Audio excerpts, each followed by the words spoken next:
Iya, itu dia Pak. Jadi kalau baca di literatur dan segala macam kayak gitu, eh, vaksin COVID ini kan chance of success-nya itu sekitar 50-55% Ya, gitu kan. Terus juga sebenarnya bukan suatu kausalitas yang linear di mana orang kalau dikasih vaksin dia langsung imun ya, kayak gitu, enggak gitu. Karena ternyata begitu dikasih vaksin dia kan mentraining sistem imun yang ada di badan. Nah, sistem imun yang ada di badan itu juga saintis juga belum tahu pasti gitu sebenarnya ada apa di balik sistem imun itu. ya, Dan yang konsisten lagi adalah makin diverse dan balance microbiome ususnya, dia tuh makin bagus untuk menerima vaksin. hmm, Makanya kayak perusahaan farma yang ada di luar negeri misalnya kayak Inggris dan segala macam, mereka tuh udah mulai mendevelop vaksin berdasarkan berbasiskan microbiome gitu. Jadi kayak diinjak gitu microbiome supaya diverse sehingga kalau terima vaksinasi konvensional yang lainnya vaksinnya lebih efektif kayak secara gitu. alamiah mana yang lebih diverse, kita atau orang Eropa? Pasti Microbiome. kita Pak, pasti kita karena Oke. kita itu tinggalnya itu di Tropis. khatulistiwa, Oke. terusnya kalau di combine biodiversity laut sama darat udah pasti kita yang menang nomor satu gitu Oke. kan. Sehingga diet kita, terusnya pengaruh dari lingkungan dan segala macam itu juga memaparkan kita sama biodiversity yang jauh lebih diverse gitu dibanding yang lain. Oke. Jadi kalau misalnya kayak di luar negeri suka ada bercandaan kayak oh Indonesia rumah dari virus-virus eksotik dan berbahaya, ya benar ya, gimana kita diversity-nya bagus dong dan Iya. itu core kompetensi kita sebenarnya kan. Betul.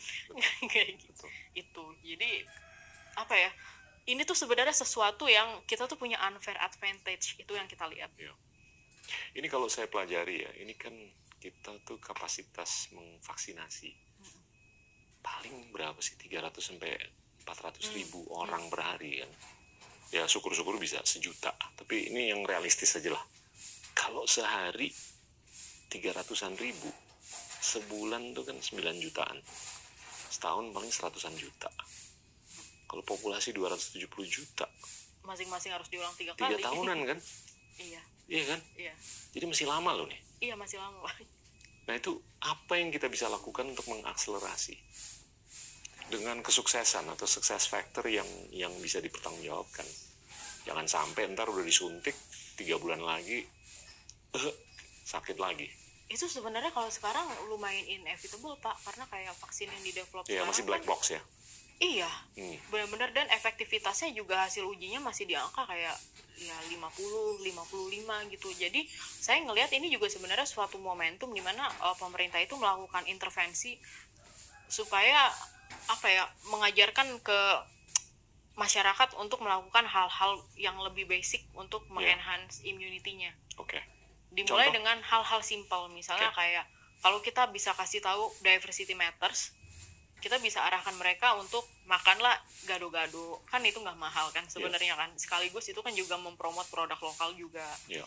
Terusnya juga kita bisa ngajak orang-orang untuk ayo lebih bertanam lah di rumah, kan sekarang juga udah mulai tren ya semuanya Ya. pada Betul. pasang tanaman gitu. Ada Terusnya hidroponik juga kan. iya, ada hidroponik juga. Mungkin kita juga makin bisa apa ya, lebih berimpact lagi kalau misalnya kalangan mampunya misalnya di Jabodetabek mereka mau switch ke Ya. sepeda, mobil listrik atau apa dan segala macam.